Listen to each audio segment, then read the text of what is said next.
The sun was shining brightly over the bustling streets of Atlanta when James Carter decided it was finally time to treat himself to something he'd been putting off. At 32 years old, James was a successful man, the owner of one of the largest automotive companies in the region. However, despite his financial success, he led a modest life, far from the extravagance most would expect from someone with his status. That day, dressed in worn-out jeans and a simple t-shirt, he made his way to a high-end car dealership.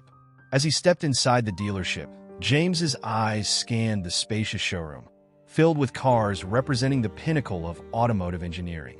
Supercars, powerful SUVs, and, toward the back, a sedan that immediately caught his attention. The atmosphere was sophisticated, with soft instrumental music playing in the background, but the vibe changed the moment he crossed the entrance. He felt the stares. He was the only black man in the store, and the staff, upon noticing him, exchanged glances as if something was out of place. Choosing to ignore the looks, James wandered through the showroom, examining the cars with interest. "This one's a real beast," he murmured to himself as he admired the red sedan. The car gleamed under the dealership lights, with its cream leather seats and impeccable design. A salesman approached, and James decided it was time to ask more about the vehicle. He raised his hand in a polite gesture and called the man over. "Excuse me, could you tell me more about this sedan?" James asked courteously. The salesman, Tom, looked James up and down, his eyes lingering a little longer on James's simple outfit and worn shoes. In a dry, disinterested tone, Tom responded, "This one's the most expensive car in the dealership. It's probably out of your price range." James furrowed his brow, not believing what he just heard. "I'm sorry, what did you say?" he asked, keeping his cool. "This model's exclusive, top-of-the-line with a turbocharged V8 engine. Not for everyone, you know," Tom said, with a condescending smile. James took a deep breath. That old, familiar feeling of being judged by his appearance had returned, something he hadn't felt in a long time. But it was a wound that never truly healed. "I know exactly what a V8 turbo is," James replied, his voice firm. "Now, if you could show me the details, I might consider buying it." Tom let out a short laugh, as if what James said was a joke. "Look, man, maybe you should check out something more affordable. We got some used models in the back that might fit your budget better." James stared at him, trying to hold back the urge to lose his temper. His blood was boiling, but he was determined not to let Tom diminish him. "I'm asking you to show me the details of this car," James said firmly. Tom crossed his arms, not even bothering to hide his disdain. "Look, I don't want to be rude, but you're wasting your time and mine. We've got more serious customers to attend to. You don't want to spend more than you have, right?" James clenched his fists and stepped forward. "You have no idea who I am, do you?"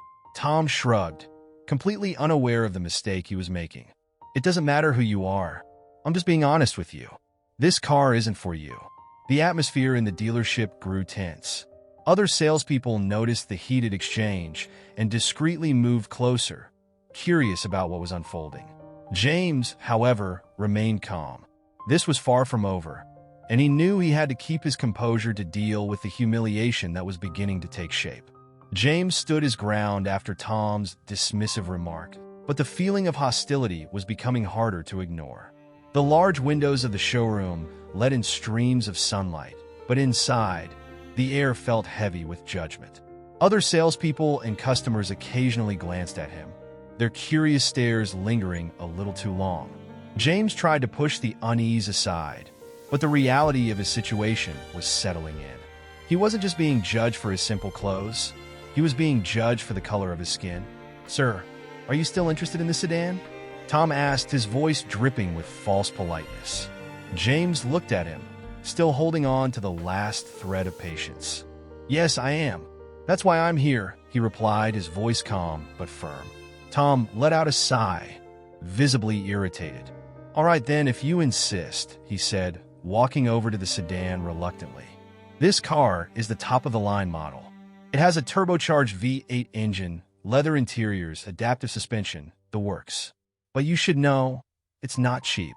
I didn't ask for a rundown of its price tag. I asked for the details," James replied, folding his arms as he walked closer to the car. Tom's attitude didn't improve. He opened the door of the sedan without enthusiasm, almost as if he were doing James a favor. Like I said, this car is probably out of your reach. Maybe one of the SUVs would be a better fit for you. James stared at the sedan, taking in every detail. Its smooth finish, the luxury of the leather seats, the feel of power in its sleek design. It was exactly what he was looking for. But the growing knot in his chest kept reminding him that this wasn't just about the car anymore. "What makes you think I can't afford this?" James asked, his tone still measured but with an edge now. Tom turned toward him, his smirk returning. "Look, man, I don't mean to offend you, but this kind of car is for people who, well, have a certain lifestyle. And judging by how you walked in here, I'm just being realistic." James's patience finally wore thin. He stepped forward, his gaze steady and unblinking. "So, because I'm dressed like this, you assume I can't afford it?" Tom shifted uncomfortably for a second, but then quickly regained his smug demeanor. "Hey, I'm just calling it like I see it. I've been in sales a long time. I can tell who's serious and who's just window shopping." Before James could respond, a new voice joined the conversation. "Is everything all right over here?" The dealership manager, David, had approached, his presence drawing the attention of nearby customers. He was a tall man with a stern expression, clearly sensing that something was amiss. James turned to face David. "Everything would be fine if your salesman didn't assume I couldn't afford this car because of the way I look," he said directly, not bothering to sugarcoat the situation. David raised his eyebrows in surprise, but there was a hint of defensiveness in his posture. "I'm sure that's not what Tom meant," he said, glancing at the salesman. Tom, eager to backtrack, quickly added, "Yeah, no offense. I just thought, maybe you'd be more comfortable with something different. Didn't mean anything by it." James shook his head, disbelief flooding through him. "You see, that's the problem. You think you can dress it up however you want, but the truth is, you made an assumption. And it wasn't about the car. It was about me." David stepped in closer, his voice low and attempting to sound reasonable. "Let's not blow this out of proportion. We're happy to help all our customers here." James gave him a pointed look. "Are you? Because I walked in here ready to make a purchase, but your guy over here has done everything in his power to talk me out of it." David looked momentarily caught off guard. "If that's how you feel, I apologize for the misunderstanding," he said, but there was still an air of condescension in his voice. "Let's take this conversation to my office, and we can sort things out more privately."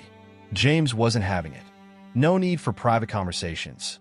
I don't need to be pacified behind closed doors. What I need is simple respect. I came here to buy a car, and instead, I've been judged the second I walked through the door." David's face tightened. "Look, we don't want any trouble here." "There won't be any trouble if you treat me like you treat your other customers," James interrupted, his voice rising slightly. By now, the situation had drawn the attention of nearly everyone in the dealership. Customers were whispering, and some of the salespeople exchanged nervous glances. The tension in the room had become palpable. Tom, feeling the heat of the moment, stepped back and muttered under his breath, "Man, you're just making this harder than it needs to be." James turned sharply toward him. "Harder? No, you made this harder. All I wanted was to buy a car.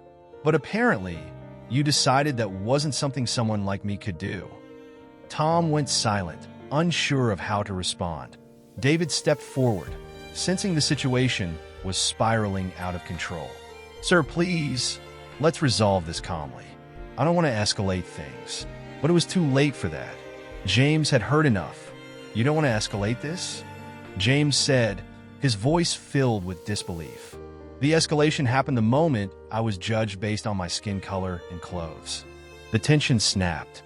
David, panicking, pulled out his phone and quietly made a call. Within minutes, the familiar sound of sirens could be heard approaching the dealership. James heard the sirens before he saw them. He turned toward the dealership entrance and saw the flashing red and blue lights outside.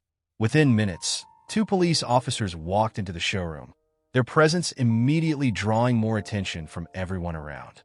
"Well, this should be interesting," Tom muttered under his breath, a smug grin forming on his face. James felt his stomach churn. This wasn't the first time he had found himself in a situation like this, but the injustice always cut just as deep. He took a deep breath, preparing himself for what was coming. The two officers, Officer Green and Officer Roberts, quickly approached, scanning the room until their eyes landed on James. One of the officers' expressions shifted slightly, as if he already knew who was at the center of the situation. "What seems to be the problem here?" Officer Green asked, addressing David, the dealership manager. David immediately stepped forward, trying to maintain a calm demeanor. "We've had a bit of a misunderstanding," he began. "This gentleman," he said, gesturing toward James, "became a little agitated after a disagreement with our salesman." James took a step forward, crossing his arms. "Agitated? I was just trying to get information about a car, and your salesman decided I couldn't afford it. And now you call the police, as if I'm some kind of threat." The officers exchanged glances, and Officer Roberts asked James directly, "Sir, was there any physical altercation or verbal threat?" "Not at all," James replied, locking eyes with the officers. "But there was discrimination, and that's something I won't stand for." David, sensing where the conversation was headed, tried to step in. "Nobody's accusing you of anything, sir. We just want to prevent the situation from getting out of hand." James let out a sharp laugh. "Out of hand? I was about to buy a car, and your salesman treated me like a criminal. And now you've called the police to do what? Intimidate me?" Officer Green raised his hands, trying to defuse the tension. "We're just here to make sure everything stays peaceful, sir. We received a call about a potential incident, and we're here to figure out what's going on." "Incident?" James asked, his voice sharpening. "The only incident here is a clear case of prejudice. From the moment I walked in, I've been treated like I don't belong." Tom, who had been quiet until now, couldn't hold his tongue. "You're blowing this way out of proportion, man. I was just making a suggestion. Nothing more." James turned to him, his patience wearing thin. "A suggestion? Telling me to look at used cars because you assumed I couldn't afford a new one isn't a suggestion. It's disrespect, and you know it." David, now visibly nervous as the police seemed ready to wrap up the situation, tried to smooth things over. "Let's handle this professionally. Perhaps you'd like to speak with a different salesman? We can start fresh." James fixed David with a hard stare. "I'm not here to be pacified or treated like an inconvenience. I'm here to buy a car, and if that can't happen fairly, then we have a bigger issue." The officers, sensing that the situation wasn't escalating into a physical confrontation, began to relax. Officer Roberts stepped forward. "Sir, if there's no crime or threat involved, maybe we can let you all work this out." James looked at the officers, shaking his head in disbelief. "That's your solution? Just let it slide? Pretend nothing happened?"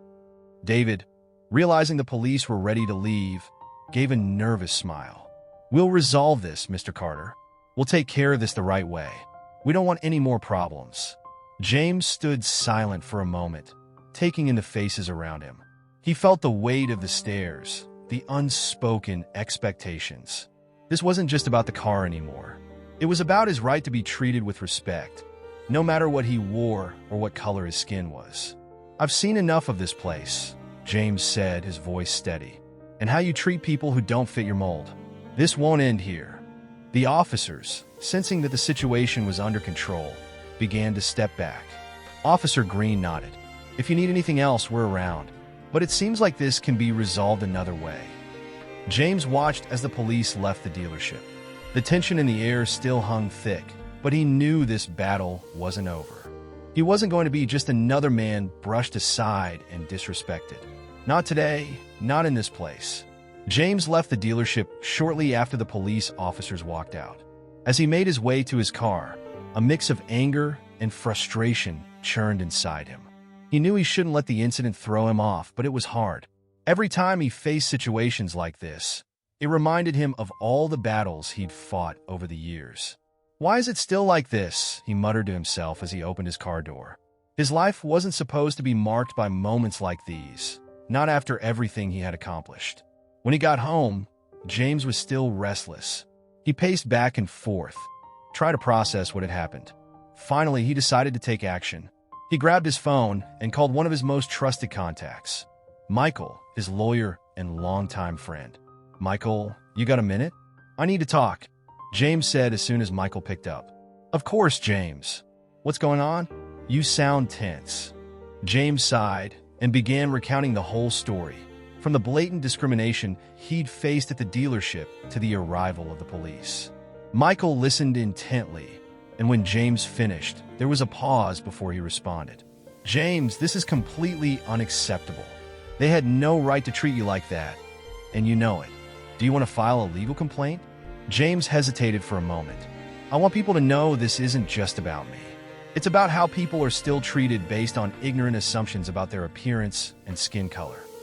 Michael smiled on the other end of the line. "I get it. And you know what that means? We got to play this right. First, we'll need to gather all the information you can about the dealership, the people involved, and it might be a good idea to talk to the press. A story like this needs to be heard." James thought about it for a moment. He was a private man, not someone who enjoyed being in the spotlight. But this story, this fight, wasn't just about him. It was about something much bigger. "All right, Michael, let's do it.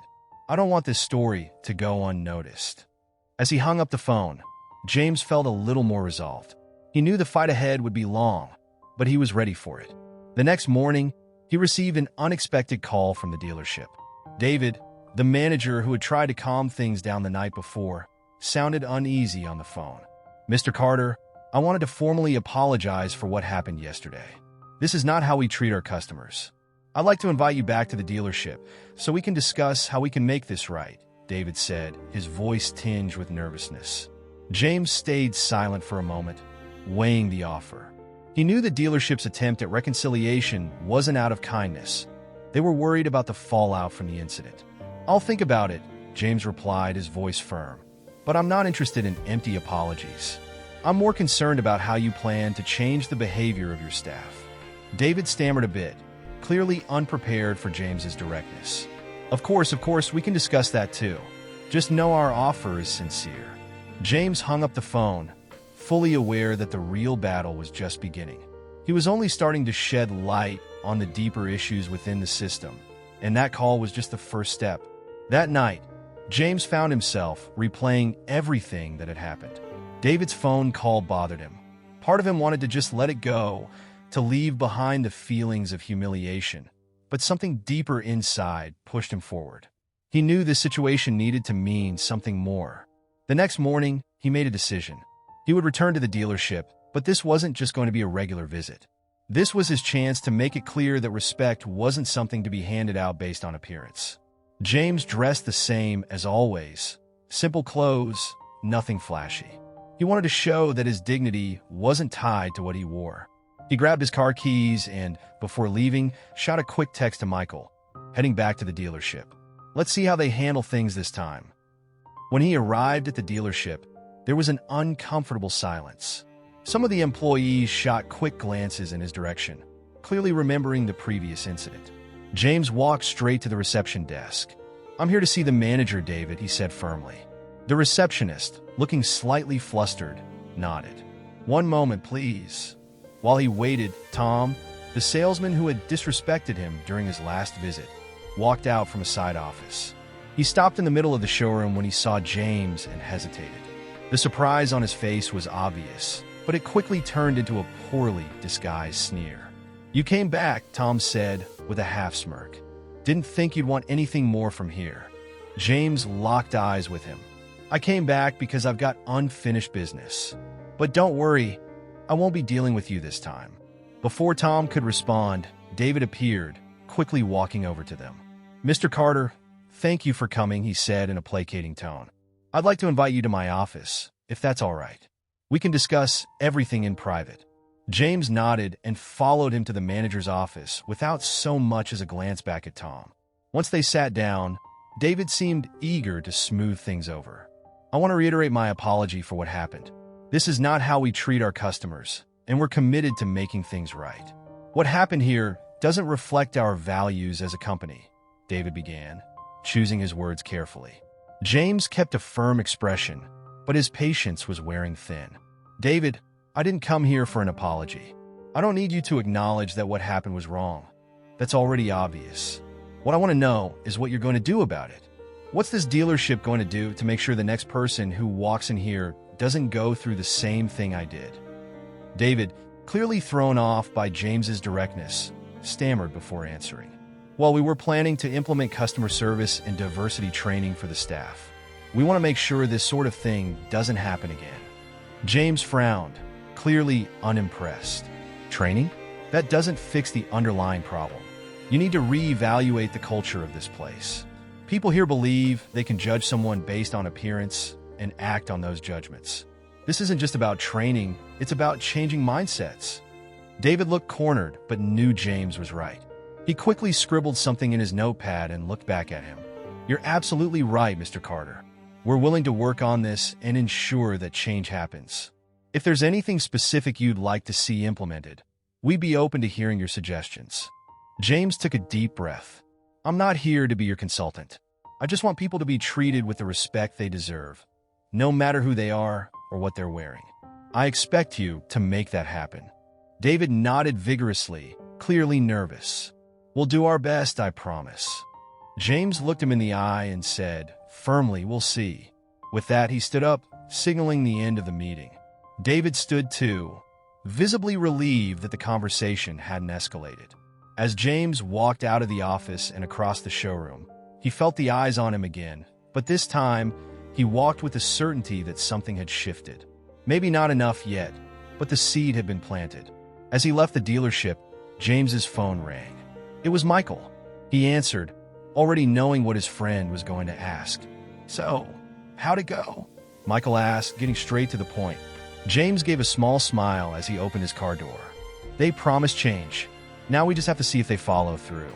After the meeting with David, James felt a sense of relief, but he knew the fight was far from over. He was determined to ensure that the promises made would not just be empty words. Michael had suggested reaching out to the press, and James decided to follow that advice. The next morning, James went to Michael's office to discuss the next steps. Michael greeted him with a thoughtful look and a cup of coffee.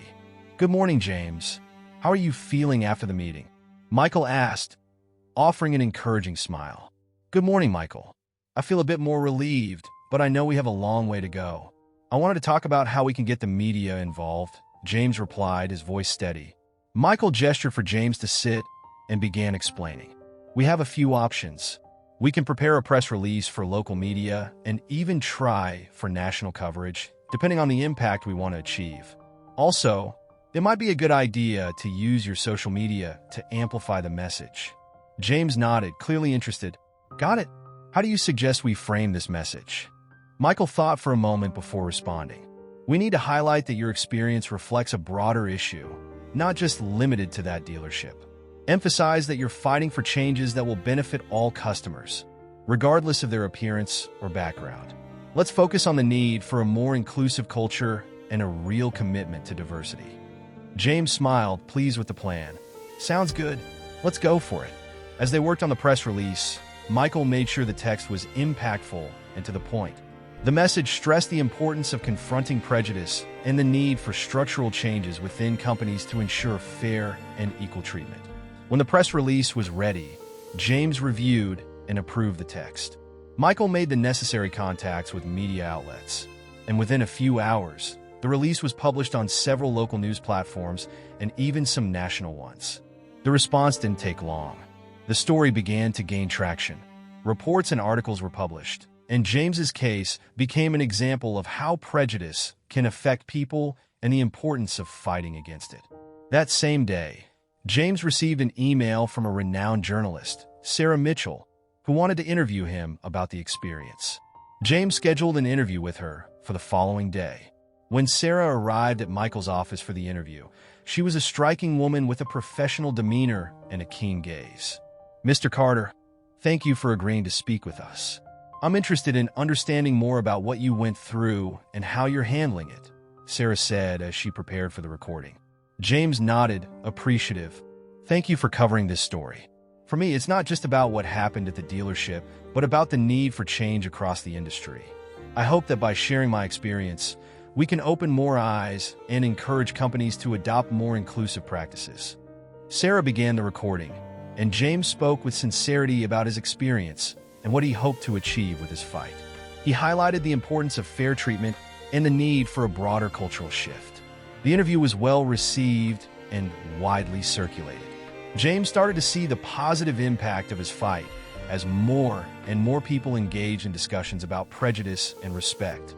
The public pressure began to build. The dealership, now under the scrutiny of the media and the public, started to take visible actions. David announced the first training session for the staff and promised to review the company's internal policies to promote a more inclusive environment. James felt a mix of satisfaction and vigilance. Changes were beginning to happen, but he knew the battle was not over. He continued to push, ensuring that the promises turned into reality and that his fight led to lasting transformation.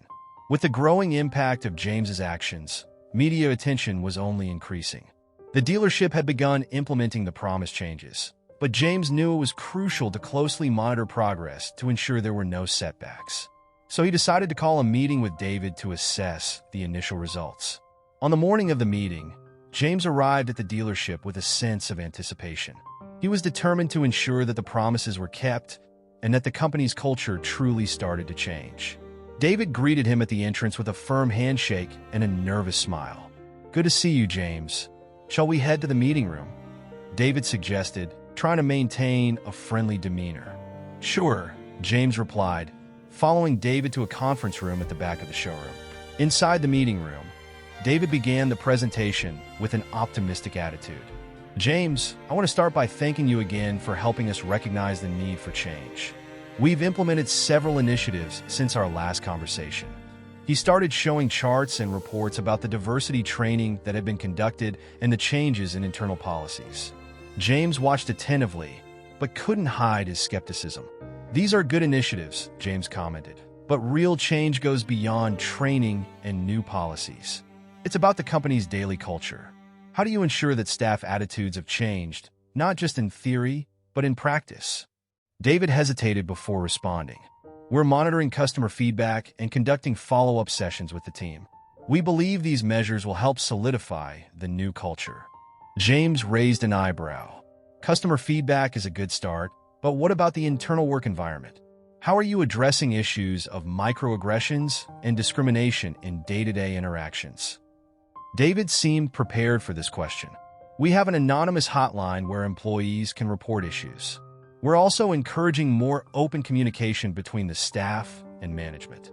James paused to consider the responses. "These are good practices, but I'd like to see a more visible commitment to change. For example, it would be helpful if you publicly shared your progress and challenges. Transparency is crucial." David nodded, understanding the point. "You're right. We'll start publishing regular reports on our initiatives and progress. This will help ensure that our transformation continues to be monitored." James smiled, satisfied with the response. "That's a good step, and I'd like to receive periodic updates on how the changes are being implemented and what the real outcomes are. If the company is truly committed, transparency will reflect that." David agreed, taking note of James's requests. "Agreed. We'll commit to keeping you informed about all aspects of our transformation." As James stood up to leave, David walked him to the door. "Thank you for keeping us accountable, James. We really want to make a difference."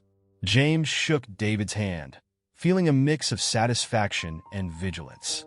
"I hope you really do make a difference. I'll be keeping a close eye." As he left, James felt a weight on his shoulders but also a sense of accomplishment. The changes were underway, and the ongoing pressure would ensure they weren't just superficial. However, James's fight was far from over. He knew he needed to continue his mission, ensuring that the changes were solidified and inspiring other companies to follow suit. His journey had evolved into a quest for justice and equality that could inspire change beyond just one dealership. As James's advocacy continued to draw attention, the changes at the dealership began to ripple outward. The press coverage had sparked discussions in various communities about the broader issues of racial bias and corporate responsibility. James, feeling that his fight was beginning to make a real impact, decided to focus on leveraging this momentum to foster more community-wide change. One afternoon, James met with Lisa Martinez, a local community organizer who had reached out to him after reading about his case. Lisa was passionate about social justice and had been actively working on initiatives to address inequality in the city. They decided to meet at a coffee shop known for its community involvement. "James, it's great to finally meet you in person," Lisa said warmly as they shook hands. "You too, Lisa. I've heard a lot about the work you're doing." James replied, taking a seat at a table by the window. Lisa smiled and took a sip of her coffee. I've been following your story closely. It's inspiring how you've handled everything and managed to push for real change. I want to talk about how we can build on this momentum. James leaned in, interested. I'm all ears. What do you have in mind? Lisa pulled out some documents and spread them across the table. We've been working on a series of community forums to address issues of racial inequality and to promote inclusivity. I think your experience could provide a powerful perspective for these discussions. We want to create a platform where people can share their experiences and learn how to drive change in their own communities. James nodded, impressed. That sounds like a great initiative. How can I contribute? Lisa looked enthusiastic. We'd love for you to be a keynote speaker at our next forum. It will be an opportunity for you to share your story, discuss the impact of your advocacy, and inspire others to take action. We also want to collaborate on a campaign to raise awareness about diversity and inclusion in local businesses. James considered the proposal. I'm honored by the offer. I'd be happy to speak at the forum and help with the campaign. It's important to keep the conversation going and ensure that the changes extend beyond just one company. Lisa beamed. Fantastic. I'll send you the details for the forum and the campaign. We're excited to have you on board.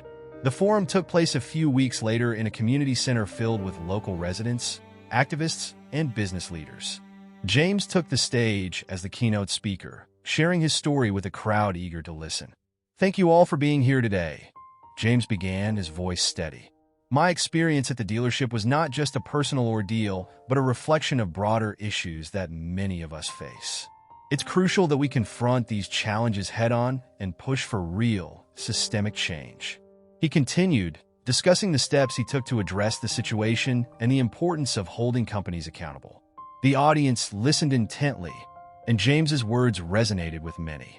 After his speech, James participated in a panel discussion with other activists and business leaders.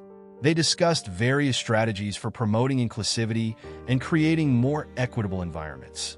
The discussion was lively, and the exchange of ideas provided valuable insights for everyone involved. As the event concluded, James felt a sense of accomplishment. The forum had not only provided a platform for important discussions, but also inspired action within the community. Lisa approached him with a grateful smile. You did an amazing job, James. The feedback has been incredibly positive, and we're already seeing a lot of interest in the campaign, Lisa said. James smiled, feeling a deep sense of fulfillment. Thank you, Lisa. It's great to see the community coming together to address these issues. I'm excited to see where this momentum takes us. With the success of the forum, James knew that his efforts were contributing to a larger movement. The conversations and actions sparked by his story were beginning to make a difference in the community. He was hopeful that this was just the beginning of a broader change. With the success of the community forum and the growing momentum behind his cause, James was approached with an unexpected opportunity. A major corporate summit on diversity and inclusion was being held in New York City, and the organizers wanted James to be one of the featured speakers. This summit, attended by executives from top companies, was a chance to reach a larger audience and influence corporate policies on a broader scale. James arrived in New York a day before the summit. He felt a mix of excitement and nervousness as he prepared for his presentation. The city's energy was palpable, and he was eager to use this platform to drive further change. The next morning, the summit was in full swing. The conference hall was filled with high-profile executives, HR professionals, and activists. James, dressed in a sharp suit, walked into the hall with a sense of purpose. He was greeted by Rebecca Collins, the summit organizer, who was a well-known advocate for corporate diversity. James, it's wonderful to see you here, Rebecca said, extending her hand. We're thrilled to have you speak at the summit. Your story and advocacy are exactly what we need to hear. Thank you, Rebecca. I'm honored to be here, James replied, shaking her hand firmly. Rebecca led James to the green room, where he had a few moments to prepare. I know you'll do great. The audience is very eager to hear from you. Just remember to speak from the heart. James nodded, taking a deep breath. I'll do my best. When it was time for his presentation, James took the stage to a warm round of applause. He looked out at the audience and felt a surge of confidence. Good morning, everyone, James began, his voice resonating through the hall. I'm here today to share my story and to discuss why diversity and inclusion are not just buzzwords but essential values that need to be integrated into every facet of our corporate culture. He went on to describe his experience at the dealership, the challenges he faced, and the steps he took to address the issues. He emphasized the importance of accountability and transparency in creating a more inclusive environment. I believe that real change starts with us, James said, his tone earnest. It's about ensuring that every individual, regardless of their background, is treated with respect and fairness. Companies have a responsibility to not only implement policies, but to live by them and hold themselves accountable. The audience listened intently, and James's message resonated with many in the room. After his presentation, he participated in a Q&A session where he fielded questions from executives and professionals interested in learning more about his approach and experiences. One executive, Tom Richards, from a major tech company, raised his hand. James, your story is powerful. How can companies measure the effectiveness of their diversity and inclusion initiatives to ensure they are making real progress? James considered the question before responding. Measuring effectiveness requires a combination of quantitative and qualitative approaches. Track metrics such as employee satisfaction and retention rates, but also gather feedback through surveys and open dialogues. Transparency in reporting these results is crucial to demonstrate genuine commitment. Tom nodded, appreciative of the insight. Thank you for that. As the summit concluded, Rebecca approached James with a look of satisfaction. You did an incredible job, James. The feedback has been overwhelmingly positive, and several companies have expressed interest in working with you on their diversity initiatives. James smiled, feeling a sense of accomplishment. Thank you, Rebecca. I'm glad to hear that. It's encouraging to see so many companies taking an interest in improving their practices. Rebecca handed James a folder with information about potential follow-up meetings and collaborations. We'll be in touch soon about the next steps. Your impact here has been significant. James left the summit feeling optimistic about the future. The discussions and connections made at the summit were a step toward broader corporate change. He knew that his work was far from over, but each opportunity to speak and influence policy was a victory in itself. James's success at the summit had solidified his reputation as a leading advocate for corporate diversity. As he continued to speak at various events and consult with companies, he found himself increasingly recognized in his field. One day, while attending a charity gala in Los Angeles, James encountered someone who would profoundly impact his journey. The gala was a high-profile event, attended by celebrities, business leaders, and philanthropists. James was there to support a cause related to educational opportunities for underprivileged youth. He mingled with guests, sharing his experiences and listening to others.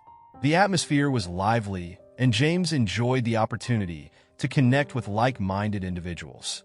As he stood by the bar, a woman approached him. She was elegantly dressed in a striking red gown, with an aura of sophistication. James Parker, I presume, she said with a warm smile. I'm Eleanor Reyes. I've heard so much about your work. It's a pleasure to meet you.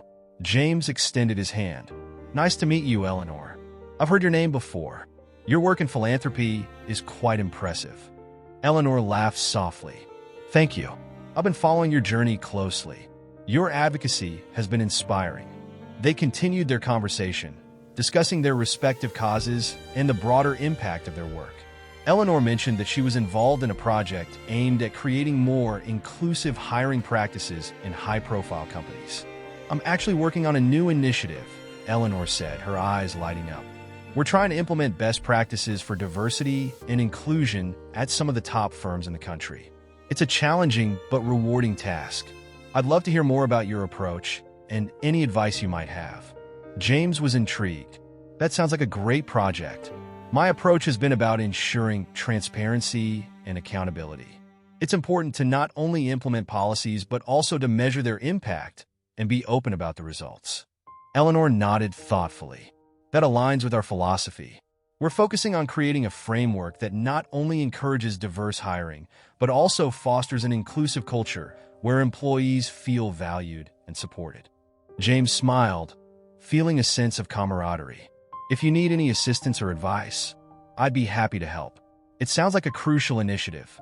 As the evening progressed, Eleanor and James continued their conversation, delving deeper into their experiences and insights. Eleanor shared that she was planning a major campaign to highlight successful diversity initiatives and encourage other companies to follow suit. I think a collaboration could be beneficial, Eleanor suggested. We could combine our efforts to create a more impactful campaign. Your story and insights could help drive significant change. James was enthusiastic about the idea. I'd love to collaborate. Together, we could reach a wider audience and make a stronger impact. They exchanged contact information and agreed to follow up after the gala.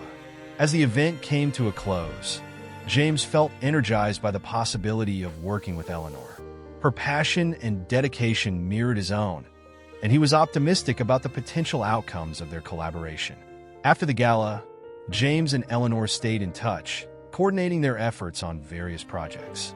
Their collaboration led to the launch of a national campaign that highlighted successful diversity practices and encouraged other companies to adopt similar measures. The campaign received widespread attention and led to tangible improvements in workplace inclusivity across several industries. James's encounter with Eleanor proved to be a turning point, amplifying his impact and furthering his mission for equality and inclusion. As he looked back on his journey, he was grateful for the connections and opportunities that had shaped his path. The national campaign launched by James and Eleanor had garnered significant attention and spurred many companies to reevaluate their diversity and inclusion practices.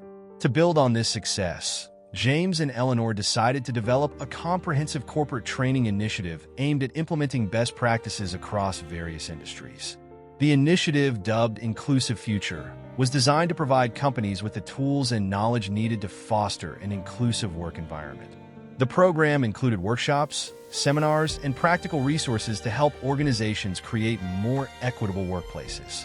One morning, James and Eleanor met at Eleanor's office to finalize the details of the training program. The office was bustling with activity, reflecting Eleanor's dedication to her cause. "James, I'm glad you could make it," Eleanor said as she welcomed him. "We have a lot to cover today, but I'm excited about the direction we're heading." James smiled, feeling equally enthusiastic. "I'm looking forward to it. We've made a lot of progress, but this initiative could really push us forward." Eleanor nodded and led James to a conference room where they reviewed the training materials. "Here's an outline of the program. We've included modules on unconscious bias, inclusive leadership, and creating a supportive workplace culture." James scanned the documents and nodded in approval. "This looks thorough. I think it's important to emphasize practical strategies and real-life examples. People need to see how these principles apply in their daily work." Eleanor agreed. "Absolutely. We want to make the training as interactive as possible, with case studies and role-playing exercises to help participants understand the concepts better." They spent the next few hours refining the program, discussing how to make the content engaging and effective. James suggested including testimonials from employees who had experienced positive changes due to inclusive practices. "I think including personal stories would add a lot of value," James said. "It's one thing to talk about theory and another to hear from people who have lived it." Eleanor took notes. "Great idea. We'll integrate some testimonials into the training materials and possibly include video interviews." As they wrapped up their meeting, Eleanor looked satisfied. "We're almost ready to launch. The first pilot session is scheduled for next month, and we've already received interest from several major companies." James was excited about the upcoming launch. "This is a big step forward. I'm confident that this program will make a significant impact." A few weeks later, the first pilot session of the Inclusive Future initiative took place at a prominent tech company. The room was filled with employees eager to learn about fostering an inclusive environment. James and Eleanor opened the session with a presentation outlining the goals and objectives of the program. "Welcome, everyone," Eleanor began. "Today, we're going to explore how we can create a more inclusive workplace and ensure that every employee feels valued and supported." James took the floor next. "I want to share a bit about my journey and why this work is so important. Inclusivity isn't just a policy. It's a practice that needs to be integrated into every aspect of our work." The session was interactive, with participants engaging in discussions and exercises designed to challenge their perspectives and encourage self-reflection. James and Eleanor facilitated the activities, providing guidance and feedback as the attendees worked through various scenarios. During a break, James spoke with a group of employees who shared their thoughts on the training. Anna, an HR manager, expressed her appreciation. "This training has been eye-opening," Anna said. "It's one thing to read about these issues, but it's another to actively engage with them. I feel more equipped to handle these conversations and promote inclusivity in my team." James was pleased with the feedback. "I'm glad to hear that. The goal is to provide tools and insights that will help you make a real difference in your workplace." As the pilot session concluded, James and Eleanor received positive feedback from the participants and the company's leadership. The program had successfully resonated with the attendees and provided them with actionable strategies.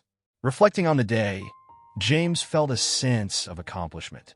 The Inclusive Future initiative was off to a strong start, and he was optimistic about its potential to drive meaningful change in workplaces across the country. The success of the Inclusive Future initiative had exceeded expectations. Companies across the country were adopting the program's principles, and positive feedback poured in from employees and leaders alike. James and Eleanor's collaboration had not only influenced corporate practices, but also inspired a broader movement toward inclusivity. As the program gained momentum, James found himself invited to a prestigious awards ceremony recognizing leaders in social impact. The event was held in Washington, D.C., and brought together influential figures from various sectors to celebrate their contributions to societal progress.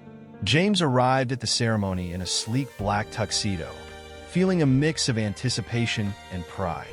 The grandeur of the event was evident in the elegant venue, decorated with shimmering lights and adorned with the flags of numerous organizations. He was greeted by Laura Mitchell, the event coordinator, who was known for her role in organizing high-profile events. "James, it's so good to see you," Laura said, giving him a warm hug. "Tonight is going to be incredible. Your work has made such a significant impact, and we're thrilled to honor you." "Thank you, Laura," James replied, smiling. "It's an honor to be here. I'm excited about the recognition and the chance to celebrate the collective achievements of everyone involved in this movement." Laura led James to a reserved table where he was joined by Eleanor and several other distinguished guests. The evening was filled with inspiring speeches, live performances, and moments of celebration. When it was time for the awards ceremony, James's heart raced as he listened to the names of the finalists being announced. The presenter, Michael Harris, a renowned journalist, took the stage to announce the winner of the Social Impact Award. And the award for social impact goes to James Parker. A wave of applause filled the room as James stood up, feeling a surge of gratitude and humility. Eleanor beamed with pride as she clapped enthusiastically. James walked to the stage, where Michael handed him the award. "Thank you so much," James began, his voice steady but emotional. "I'm deeply honored to receive this award. It's a testament to the hard work and dedication of everyone involved in the Inclusive Future initiative." He continued, "I want to dedicate this award to all those who have shared their stories and supported the cause. Your courage and commitment have made this possible. Let's continue to work together to build a future where everyone is valued and included." The audience responded with a standing ovation, and James felt a profound sense of accomplishment. After the ceremony, he was approached by several attendees eager to discuss his work and explore potential collaborations. Among them was Sophia Lee, a prominent executive from a major financial institution. "James, congratulations on the award," Sophia said, shaking his hand. "Your work is truly inspiring. We're looking to enhance our diversity and inclusion efforts, and I'd love to discuss how we might collaborate." James was enthusiastic about the opportunity. "Thank you, Sophia. I'd be happy to discuss how we can work together to further our goals." As the evening drew to a close, James and Eleanor reflected on their journey. They had come a long way from their initial collaboration, and the recognition they received was a testament to their hard work and dedication. Eleanor looked at James with a smile. "Tonight was incredible. We've made such a difference, and this award is just the beginning." James nodded, feeling optimistic about the future. It's been a remarkable journey. I'm excited about the possibilities ahead and the continued impact we can make. As they left the ceremony, James and Eleanor were filled with a renewed sense of purpose. Their work had inspired many and had set the stage for ongoing efforts to promote inclusivity. They knew that while there was still much to be done, each step forward brought them closer to a more equitable and inclusive world.